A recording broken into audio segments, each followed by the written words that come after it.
하나님께서는 제사장들이 직무를 수행하기 전에 씻을 물을 담아두는 물두멍을 제작하라고 말씀하십니다.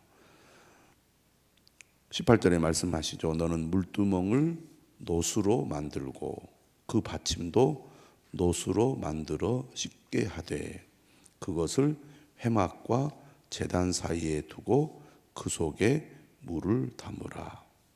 어떤 재료로 만들어야 하는지, 그리고 그 용도가 무엇인지, 위치가 어디에 있어야 할지를 말씀해 주고 있습니다. 재료는 노시고 용도는 씻기 위한 것이죠. 그리고 위치는 회막과 제단 사이입니다.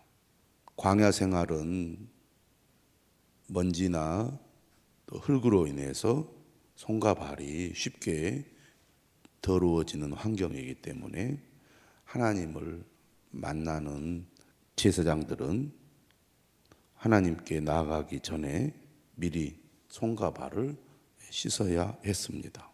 20절에 보니까 그들이 회막에 들어갈 때 물로 씻어 죽기를 면할 것이요 제단에 가까이 가서 그 직분을 행하여 여호와 앞에 화제를 살을 때에도 그리할지니라. 이와 같이 그들이 그 수족을 씻어 죽기를 면할지니 이는 그와 그의 자손이 대대로 영원히 지킬 규례니라.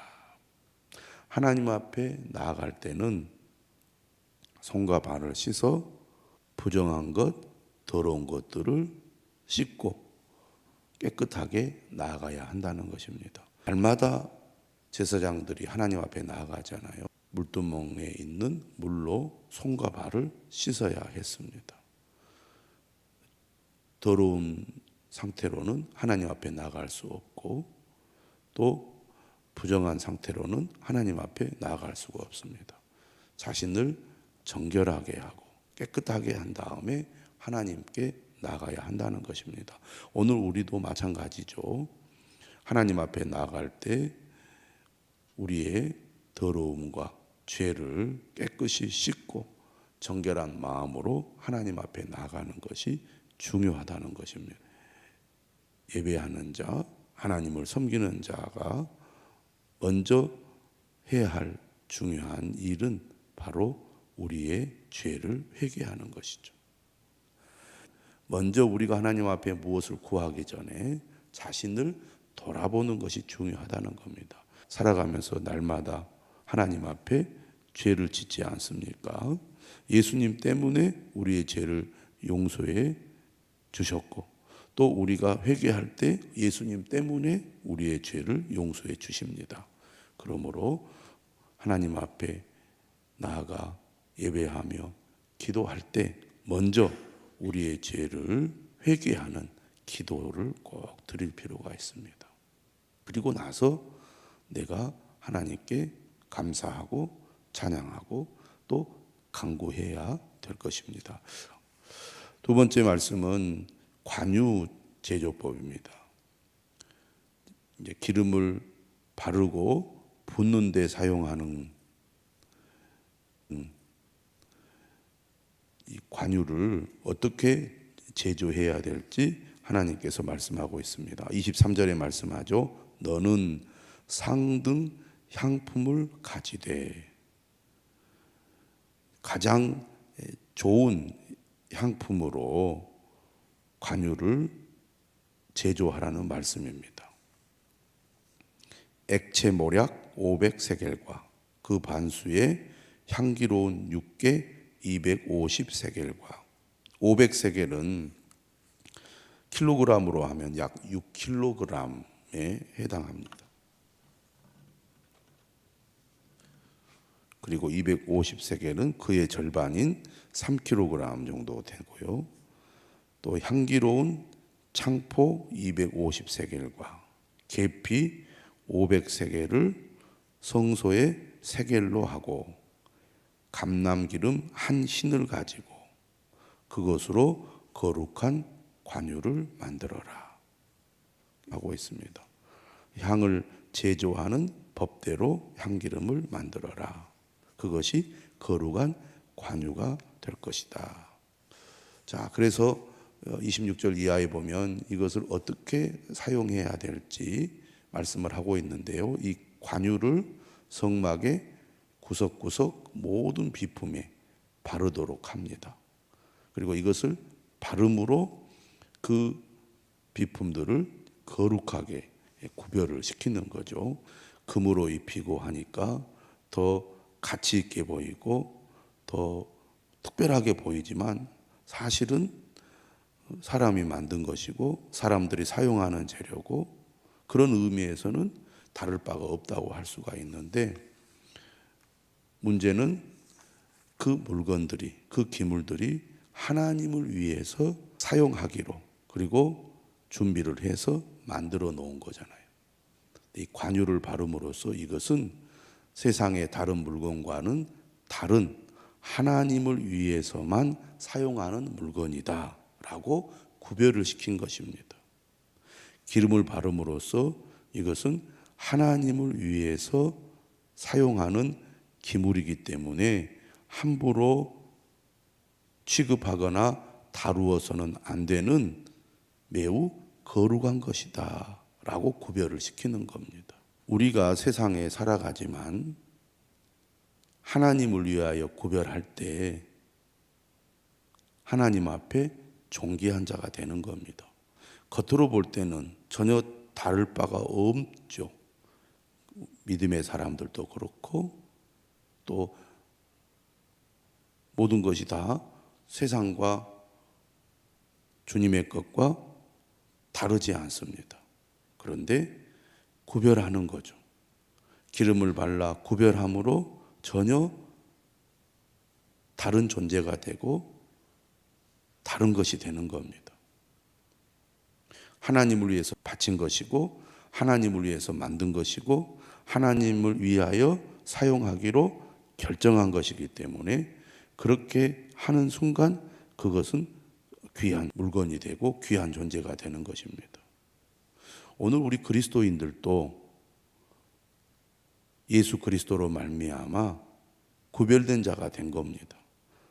우리에게 성령을 주셔서 우리는 세상 사람들과 다른 존재가 되게 한 것이죠. 그 자체로 우리는 세상 사람들과 전혀 다른 존재, 구별된 존재가 된 것입니다. 그래서 존귀한 자가 되는 거거든요. 너나 나나 뭐가 다를 게 있겠습니까? 오히려 세상의 것이 주님의 것보다 더 물질적인 가치로 보면 훨씬 더 귀할 수 있지 않겠습니까? 그러나 하나님께 바쳐졌고 하나님을 위해 사용되는 것이기 때문에 그것이 존귀하고 가치가 있게 되는 것이죠. 사람도 마찬가지라는 겁니다.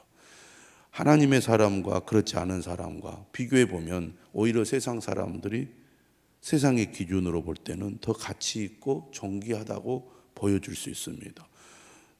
돈도 더 많이 소유하고 있고 지식도 더 많이 소유하고 있고 그리고 사회적인 지위나 권력이 훨씬 더 세상 사람들이 월등할 수 있습니다. 그런데 하나님께서 하나님을 위하여 구별된 자가 됨으로써 하나님이 보실 때는 거룩한 자요, 존귀한 자요, 가치 있는 자가 되는 겁니다. 기름을 발라 거룩하게 한 것처럼 하나님께서는 오늘 우리에게 성령을 주셔서 세상과는 구별된 자로 우리를 세우셨다는 것이죠. 오늘 말씀 30절에도 보면은 이렇게 얘기합니다. 너는 아론과 그의 아들들에게 기름을 발라 그들을 거룩하게 하고 그들이 내게 제사장 직분을 행하게 하고.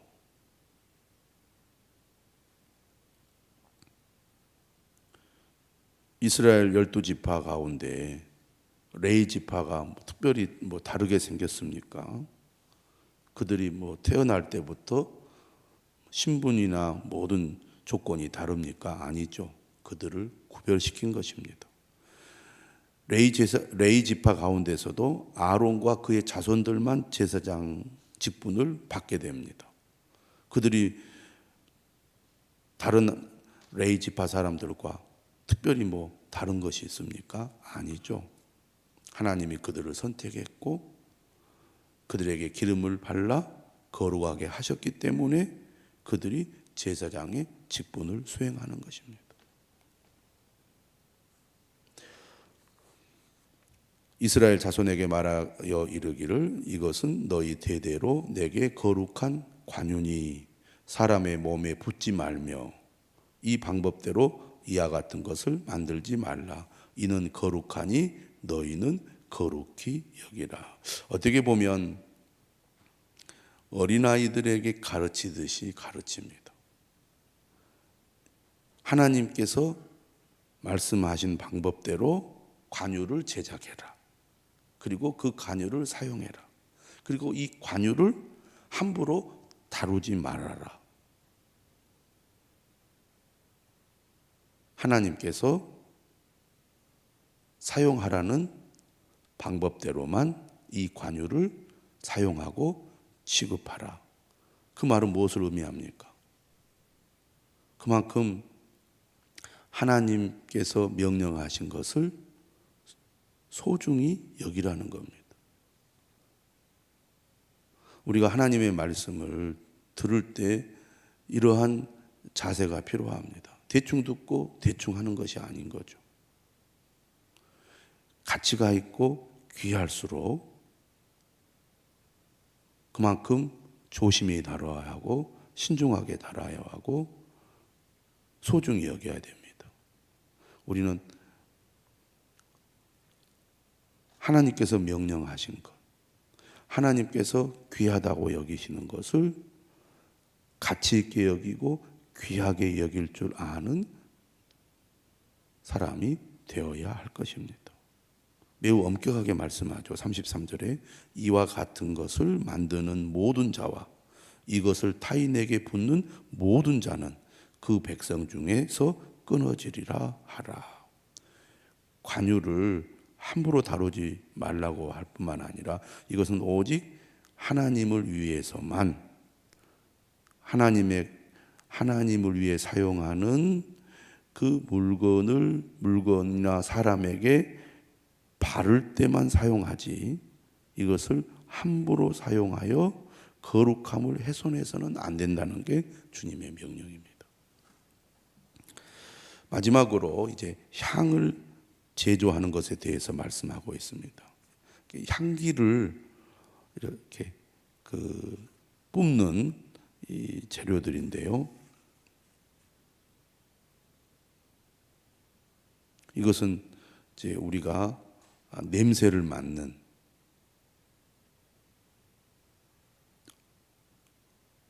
그런 역할을 한다고 하겠습니다.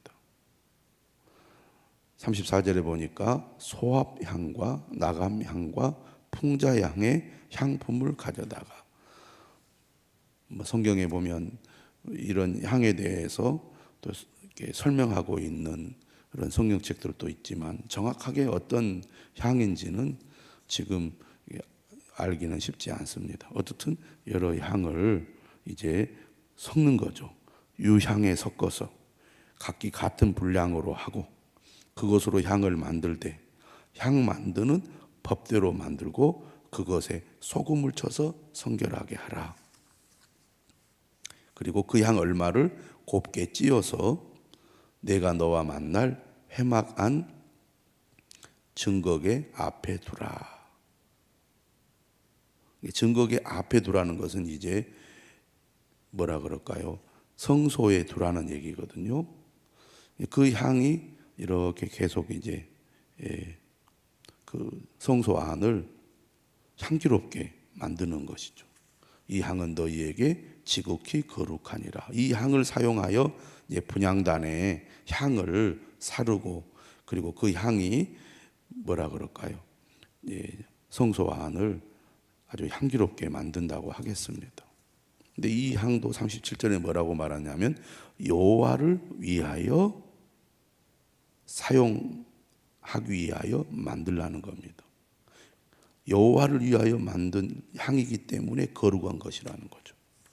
너희를 위하여는 그 방법대로 만들지 말아라.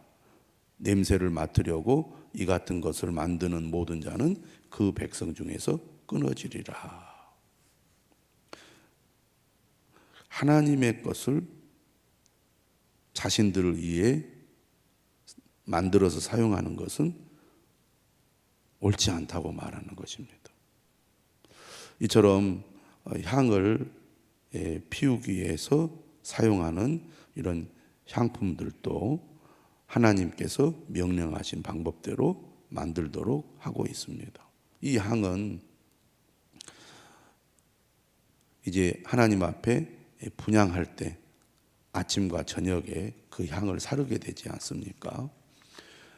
우리의 기도가 향기 나는 기도가 되길 원하고 우리의 삶이 좋은 향기가 나는 그러한 사람이 되기를 하나님은 원하신다는 것입니다. 악취가 나는 존재가 아니라 좋은 향기를 드러내는 사람이 되기를 원하시는 것이 하나님의 뜻이죠. 우리가 신약 성경에서도 그리스도의 향기를 드러내는 사람이 되라고 말씀하지 않습니까? 오늘 우리가 하나님 앞에 늘 서는 자로서 향기를 드러내는 그리스도인들이 될 수 있도록 힘써야 할 것입니다. 기도하겠습니다.